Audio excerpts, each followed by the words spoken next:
Brass traders in Moradabad are hoping that the union budget in February will offer relief measures to stop the steady decline of their business.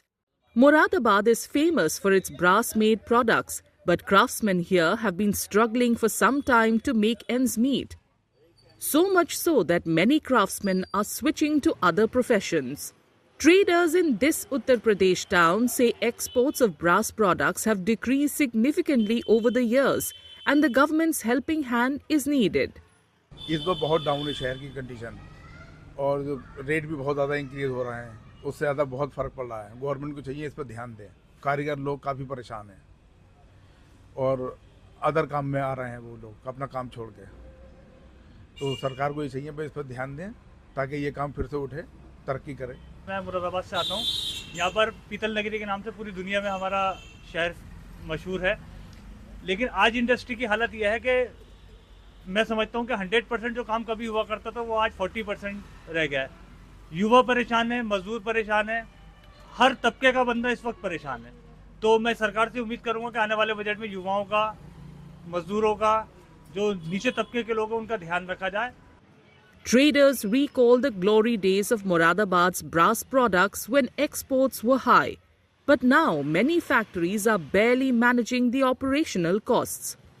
पिछले कई सालों से हम देख रहे हैं कि जो एक्सपोर्ट पूरी दुनिया में होता था यहाँ 100%, आज की डेट में वो मुश्किल से मेरे हिसाब से 25 से 30% रह गया।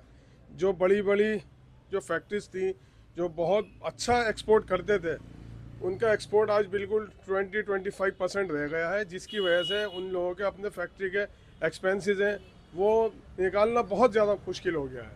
तो मैं यही चाहूँगा कि बजट ऐसा लाए जिससे युवाएं और जो रोज़गार है वो ज़्यादा से ज़्यादा होना चाहिए। Brass traders say earlier the government's incentives were helpful to cushion rising costs of materials, but they claim the support is now missing. जो मुरादाबाद का निर्यात है वो बहुत मुश्किल हालात में चल रहा है, क्योंकि पहले ड्रॉबैक मिलता था, इंसेंटिव्स मिलते थे, लगभग 12.5% ड्रॉबैक मिलता था और उसके अलावा 7% जब फॉरेन एक्सचेंज आती थी भारत में विदेशी मुद्रा, तो उसको BRC बनवा के बैंक रियलाइजेशन सर्टिफिकेट 7% का फोकस लाइसेंस और मिलता था। अब वो सब चीज़ें ख़त्म हो गई हैं। उससे क्या होता था, जो महंगाई का असर था वो कहीं ना कहीं उस चीज़ों से पूरा होता था। Brass traders in Moradabad will be all ears when the Union Finance Minister Nirmala Sitharaman presents the budget next month.